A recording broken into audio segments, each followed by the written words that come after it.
The toast hit like a boot on my throat, because it was delivered with a smile and confirmed with applause.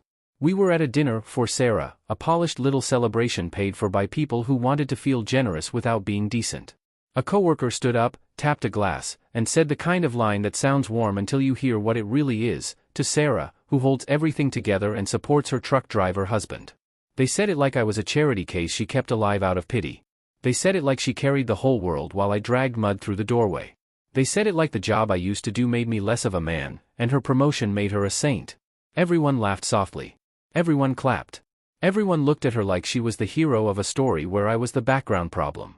I watched my wife accept it. Not with discomfort. Not with a correction. Not with the instinct to protect her marriage from cheap jokes. She glowed. She let the compliment land and spread across the table like perfume. She sat up straighter, smiled wider, and soaked in the attention like she had earned it. Her eyes scanned the faces around her, collecting approval, collecting status, collecting the warm little power that comes from being admired in a room full of colleagues. Then she looked at me. Not with gratitude for the years I worked long routes and came home exhausted. Not with respect for the nights I spent handling our bills, our repairs, our emergencies, the unglamorous work that kept our life stable. She looked at me like a prop that made her look better. The supportive wife. The burdened saint. The one who stayed loyal while her husband did something simple. For months I had kept my other life quiet. Not because I was ashamed, but because I knew her. Sarah loved victories when they could be displayed, and she loved people when they could be used as scenery. I had started learning tech in the hours nobody saw, not as a hobby, not as a midlife fantasy, but as a plan. I built a product the hard way, with discipline and boredom and repetition. I hired 2 developers, then 4, then a small team that moved fast because we had to. We landed our first contract, then a second, then a deal that paid enough to stop thinking in survival math. Then the breakthrough came, not as luck, but as inevitability. A bigger company needed our solution and needed it quickly. They did not want a messy build, and they did not want delays. They wanted a working system that could plug into their operations without embarrassing them. My startup became that system. We delivered. They paid. A tidy profit was the polite phrase for it. The truth was uglier and better. I had gone from being the guy people dismissed to being the guy whose signature changed their timelines. The funniest part was that Sarah's company, the one hosting that dinner, depended on what my team built. They were not fully aware of it, because corporations like to pretend they do everything internally. They wrapped our product in their branding, talked about synergy, and held meetings about efficiency. But when their systems ran smoothly, it was because my startup made it possible. When their managers reported improved performance, it was because our code held the structure together. Sarah did not know any of that. She thought my new project was a small side thing. She thought I was playing around, trying to feel important while she climbed. She had stopped asking questions a long time ago, because questions imply you care about the answer. I had planned to tell her that night. Not because I needed validation, but because I still believed in the version of marriage where you share the win with the person you love. I had even arranged the surprise like a fool who still thought surprise could create closeness. Maldives tickets. Time off. A clean break from routine. A chance to breathe together and start again with less resentment and more respect. That was the plan before the toast. The toast changed the air in my lungs. It rearranged the way I saw her. It wasn't one line from one colleague. It was the room agreeing with it, and it was Sarah accepting it, and it was the truth underneath it. She liked being admired for carrying me. She liked the story where she was the engine and I was the weight. She had been feeding that story to them for a long time, because nobody says something like that in public unless it has been rehearsed in private. I watched her laugh, and I pictured the conversations that built that moment.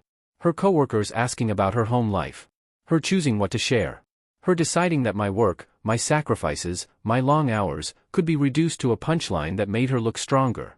Her letting them believe she was the reason our life didn't fall apart. She didn't try to shut it down, because she didn't want it shut down. She wanted it repeated. She wanted it echoed back to her until it felt like fact. I sat there with my hands on the table and my face neutral. People like that expect you to react. They want embarrassment, or anger, or a forced laugh, anything that makes them feel they are in control of the narrative. I gave them nothing. I let their smiles hang in the air with nowhere to land. Sarah kept glowing. She kept talking about her promotion like it was a coronation. She talked about hard work and leadership and how grateful she was for the team. She did not mention me except as a small joke. She did not say, even once, that she was proud of her husband. She did not say, even once, that our marriage was a partnership. She let them clap for her as if she stood alone. The check arrived. People argued politely over it, because that's what they do when they want to look generous without actually being generous. Sarah's boss insisted the company would cover it, like it was a gift. Sarah thanked him with the smile of someone who had learned the currency of corporate favor. On the drive home, Sarah was still riding the high. She talked about how respected she felt. She talked about how the toast was sweet. She did not ask how it landed on me. She did not apologize for letting them talk about me like I was beneath her. She acted like I should be proud that her coworkers saw her as a woman who could carry dead weight and still win. I gripped the steering wheel and listened. I let her talk herself into the truth. When we got home, she went straight to the mirror, checking her makeup, her hair, the way her dress fit. She looked at herself the way she wished everyone else would look at her. I stood behind her and realized something simple and ugly. This marriage had become a stage, and I had been cast as the supporting prop. That night, after she fell asleep, I opened my laptop. Not to plan a vacation. Not to write her the surprise message I had drafted in my head. I opened the folders I kept organized for the life Sarah didn't think I had. Company documents. Contracts. Ownership structure. The legal framework I built so nobody could touch what I created without consequences. The agreement her company had signed, the one that made my startup a critical vendor. The leverage was already there. I had never intended to use it against her, because I had never intended to need to. I sent 2 emails. One to my lawyer. One to my operations lead. The subject lines were calm. The instructions were not. By morning, Sarah would still be floating on applause, still believing she had the stronger hand, still believing I was the truck driver husband she carried. She would go to work expecting more smiles and more respect. And the first crack would appear before lunch. Because once you see the way someone enjoys your humiliation, you stop trying to surprise them with paradise. You start building their reality the way they built yours, quietly, efficiently, and without asking for permission. By the time Sarah left for work the next morning, she was still living inside the applause from the night before. She moved through the apartment like someone who believed the world had finally aligned around her. She hummed while making coffee. She checked her phone twice before leaving, rereading congratulations from coworkers who had enjoyed the story where she was the hero and I was the footnote. She kissed my cheek without looking at me, already halfway gone, already thinking about how she would replay that toast in her head when she needed motivation during the day. I watched the door close behind her and felt nothing familiar. No anger spike. No sadness swell. Just a clear sense that whatever we had been calling a marriage had already expired, and we were only pretending the date hadn't passed. I didn't rush. People who panic make mistakes, and I was done paying for mistakes that weren't mine. I showered, dressed, and sat down at my desk with the same calm focus I used when things actually mattered. This was not emotional work. This was operational work. My lawyer called first. His voice was neutral, professional, exactly what you want when the outcome is going to hurt someone who thinks they are untouchable. He confirmed what we both already knew. The contracts were clean. The ownership was airtight. The dependency was real. Sarah's company had built internal processes around our product, and unwinding it quickly would be expensive, messy, and public. Not catastrophic, but painful enough to force conversations they would rather avoid. I told him to proceed. Then I called my operations lead. We had rehearsed this scenario in theory, the same way you rehearse a fire drill while hoping you never smell smoke. I told him to initiate the transition clause. No drama. No threats. Just compliance with the agreement as written. Reduced service levels. Slower response times. A polite request for a renegotiation meeting. The system didn't break. It didn't need to. It only needed to stop bending over backward. At Sarah's office, the first sign came as confusion. Reports didn't update as fast. A workflow stalled where it usually didn't. People shrugged it off at first, because corporate culture teaches you to normalize friction instead of asking who caused it. But by mid-morning, managers were asking questions they didn't like the answers to. By early afternoon, Sarah was pulled into a meeting. She came home that evening quieter than usual. Not shaken, not scared yet, but unsettled. The kind of quiet that comes from realizing something moved under your feet without asking permission. She talked about technical hiccups and vendor issues like she was repeating someone else's language, trying it on to see if it fit. I listened without interrupting. She didn't notice. She was too busy explaining her day in a way that kept her at the center and pushed everything else to the edges. Over the next week, the cracks widened. Meetings multiplied. Emails grew longer. Her tone at home shifted from proud to irritated. She complained about incompetence, about how other departments couldn't keep up, about how leadership didn't understand what it took to keep things running. She never once considered that the foundation she was standing on belonged to someone she had been belittling for months. Then came the call. She answered it in the kitchen, speaker on without thinking, because she still assumed I was background noise. A senior manager's voice filled the room, tight and clipped. He asked her if she knew anything about the vendor changes. He asked her why this hadn't been flagged earlier. He asked her, carefully, whether her personal relationship with me represented a conflict of interest. That was the moment her posture changed. She tried to explain. She tried to downplay. She tried to act like she was being blindsided along with everyone else. But questions don't stop just because you answer them poorly. They multiply. They circle back. They get sharper. After she hung up, she stood very still. She didn't look at me right away. She went to the window, stared out at nothing, then finally turned around with a face that was searching for reassurance it no longer deserved. She asked me what was going on. I told her the truth, stripped of ceremony. I told her about the startup, the contracts, the profit. I told her that her company relied on what I built, and that I was no longer interested in protecting that relationship at my own expense. I told her I had planned to share the win with her, until she showed me how comfortable she was letting other people reduce me. She stared at me like she was seeing a stranger, because in her mind, I had never been allowed to exist at that scale. She tried to laugh it off at first, the way people do when reality threatens their internal hierarchy. She said she didn't know. She said she would have defended me if she had known. That sentence sealed it. Respect that depends on disclosure is not respect. Loyalty that activates only after status is not loyalty. I didn't correct her. I didn't argue. I let the weight of what she had just admitted settle in the room. Over the next few days, her company escalated. They requested meetings. They asked for explanations. They wanted reassurance. I gave them professionalism and nothing else. Every interaction was clean, documented, and distant. The people who had toasted Sarah as a hero now spoke her name with tension, because she had become a liability they hadn't anticipated. At home, she shifted strategies. First came concern. She asked how stressed I was. She asked if we could talk things through. She asked if this was about the dinner. Then came bargaining. She reminded me of how long we'd been together. She reminded me of what we'd built. She reminded me of sacrifices she believed only she had made. What never came was accountability. She never said she was wrong to let them mock me. She never said she enjoyed the attention at my expense. She never said she had shaped the narrative that turned me into a joke. Instead, she focused on consequences. On her reputation. On her career. On how this was affecting her. That told me everything. I booked my flight without telling her. Maldives, the same destination I had planned as a gift, now repurposed as distance. Not escape. Distance. Space to let processes finish without interference. When she realized I was leaving alone, her composure cracked for the first time. Not because she missed me, but because she was losing control of the story. She asked what she was supposed to tell people. She asked how this would look.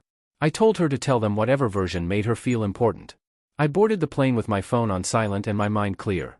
While she was scrambling to contain damage, my lawyer was filing paperwork that would make our separation official and irreversible. Financial boundaries. Asset protections. Terms that reflected reality, not sentiment. By the time Sarah understood that the dinner had not been a misunderstanding but a turning point, I was already out of reach. And the life she thought she was holding together was starting to collapse under the weight of truths she had ignored, because she had spent too long enjoying applause meant for someone else. The Maldives weren't an escape. They were insulation. Distance does something useful when people start panicking on your behalf. It strips their urgency of power. While Sarah was waking up every morning to emails marked urgent, I was waking up to quiet. No questions. No justifications. No need to explain myself to anyone who had already decided who I was. My lawyer sent daily updates. Short messages. Clean language. Progress, not drama. Sarah's company moved from confusion to alarm faster than I expected. They had assumed compliance was permanent, that vendors existed to be leaned on indefinitely. When our service level dropped to what the contract actually promised instead of what Goodwill had been providing, their internal weaknesses surfaced immediately. Missed deadlines. Data delays. Clients asking uncomfortable questions. Meetings that ran long without conclusions. And then the uncomfortable detail surfaced internally. The vendor they depended on belonged to the husband of the woman they had just elevated. That detail changed the tone. Sarah stopped being the star and became the risk. Not because she had done anything illegal, but because she had done something worse in corporate culture. She hadn't disclosed something that mattered. She hadn't controlled a narrative that now controlled her. She started calling me. At first politely. Then repeatedly. Then desperately. I didn't answer. She emailed instead. Long emails. Careful emails. Emails written like internal memos, where emotion is wrapped in professionalism to seem reasonable. She asked for a call, to align. She suggested we separate personal issues from business realities. She proposed solutions that all required one thing, my cooperation. She still didn't understand the problem. The problem wasn't business. Business was already handled. The problem was that she believed access to me was a permanent right, even after she had treated me like a liability. Her company requested an emergency meeting with my team. I declined to attend and sent my COO instead. He didn't posture. He didn't threaten. He simply explained that any expanded service would require renegotiation under new terms, including pricing, timelines, and independence from internal politics. They didn't like that phrase. Independence from internal politics. They pushed back. They asked if this was retaliatory. My COO replied that the company was operating exactly as the contract allowed and that any additional support previously provided had been discretionary, not guaranteed. They asked if I would reconsider. He told them I was unavailable. That word echoed louder than anything else. Unavailable. At home, Sarah's situation deteriorated quickly. Her boss stopped praising her. Meetings she used to lead were reassigned. She was asked to document decisions she had never been asked to justify before. Her authority narrowed, one polite email at a time. Nobody accused her directly. They didn't need to. They just started protecting themselves from her. When she finally reached me, it wasn't through calls or emails. It was through a mutual contact who thought he was helping. He sent a message saying Sarah was not doing well and that maybe I should talk to her before things go too far. I replied once. I said everything that needed to be said. I told him this wasn't about stress. It was about exposure. I told him she wasn't overwhelmed, she was being seen accurately for the first time. I told him there was nothing to discuss. He didn't reply. Sarah came apart slowly, then all at once. First she tried remorse. She sent a message saying she hadn't realized how hurtful the dinner had been. She said she never meant to belittle me. She said she was proud of me. The words were arranged carefully, like furniture borrowed from someone else's house. There was still no ownership. Then she tried fear. She told me her job was at risk. She told me leadership was questioning everything. She asked if I really wanted to destroy her career over one comment. That sentence told me she still believed this was a negotiation. Then she tried anger. She accused me of humiliating her. She accused me of using power to punish her. She accused me of becoming someone she didn't recognize. That part was true, just not in the way she meant it. I had stopped managing her perception of me. While she spiraled, the legal process moved forward with boring efficiency. Assets were frozen where necessary. Accounts were separated. Documentation was submitted. There were no surprises, because I had prepared quietly while she had been busy enjoying applause. When she was served the papers, it finally landed. She didn't call. She didn't email. She showed up.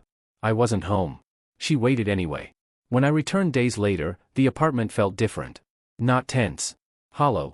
Like a place where noise used to exist and didn't anymore. She was sitting on the couch, eyes tired, posture collapsed, stripped of performance. She started talking immediately. Explaining. Rewriting history. Framing herself as misunderstood, pressured, influenced. She said she never saw me as beneath her.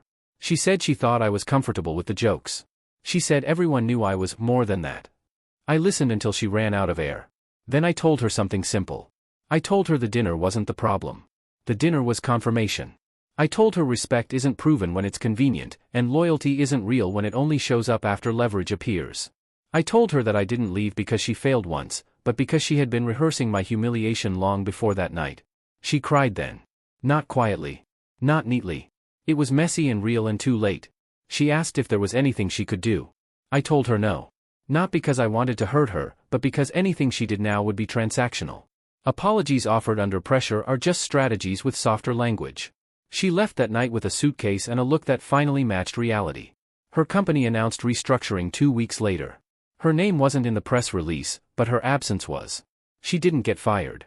She got sidelined, which in her world was worse. No applause. No spotlight. Just silence and suspicion. From a distance, people assumed I had won. They were wrong. Winning implies competition. This was alignment. My life simply moved forward without carrying someone who enjoyed standing on me to feel taller.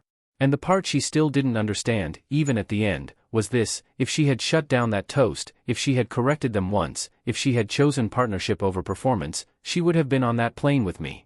Instead, she stayed behind, holding applause that evaporated the moment it stopped being useful. By the time everything settled, there was nothing left to argue about. Silence replaced urgency, and that silence told the truth more clearly than any confrontation ever could. The call stopped. The email slowed. The people who had been so invested in Sarah's rise quietly adjusted to her absence, because corporate loyalty is shallow and memory is short. The same room that applauded her promotion found a new reason to clap for someone else. That is how it always works. I moved back into a routine that didn't require explanation. Mornings started early. Workdays were structured. Decisions were made without emotional noise. The startup grew steadily, not explosively, which was exactly how I wanted it.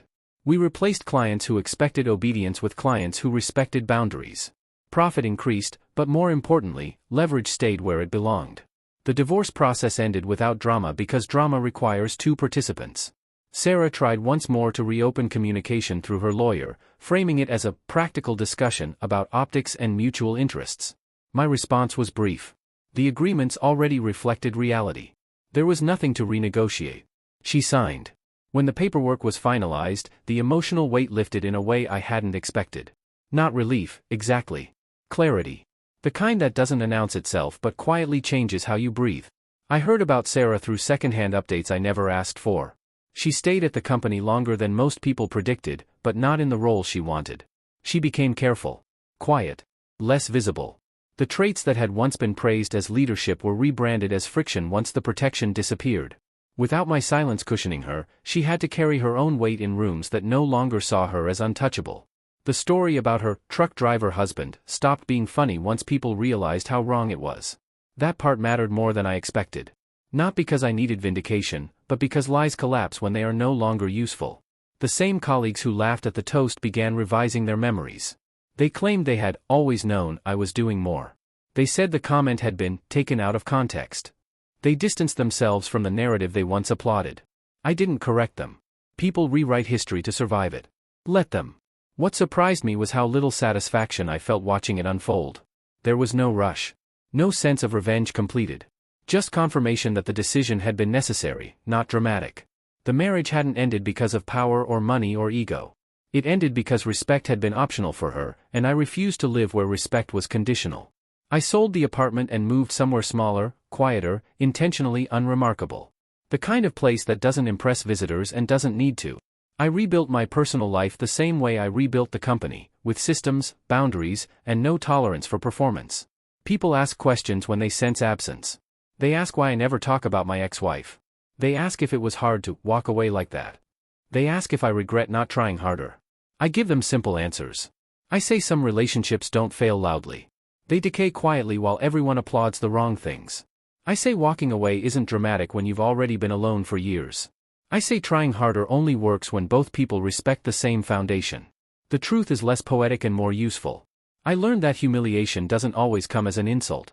Sometimes it comes as a smile you're expected to accept. I learned that betrayal doesn't always involve cheating or lies. Sometimes it's the slow erosion of dignity, disguised as humor, reinforced by applause. I learned that love without respect isn't love, it's management. Sarah eventually reached out one last time. Not to reconcile. Not to argue. To apologize. It was brief. Direct. Late. She acknowledged that she enjoyed the attention. She admitted she had shaped the narrative. She said she didn't realize how much she had lost until everything stopped protecting her. I read it once. I didn't reply. Not because I wanted to punish her, but because closure doesn't always require response. Some apologies are meant to free the person offering them, not the person receiving them. Life moved on the way it always does, forward and indifferent. I took another trip months later, not to the Maldives, not to anywhere symbolic. Just somewhere quiet where nobody knew my name or my history. I sat in cafes without urgency. I watched people perform versions of themselves for strangers. I recognized patterns I used to ignore. And I didn't miss her. That was the final answer. Not anger. Not triumph. Absence. The kind that proves the relationship had already ended long before the dinner, long before the toast, long before the applause. The night I was publicly reduced was just the moment I stopped pretending I belonged on that stage. She wanted admiration. I wanted respect. Only one of those survives when the room goes quiet.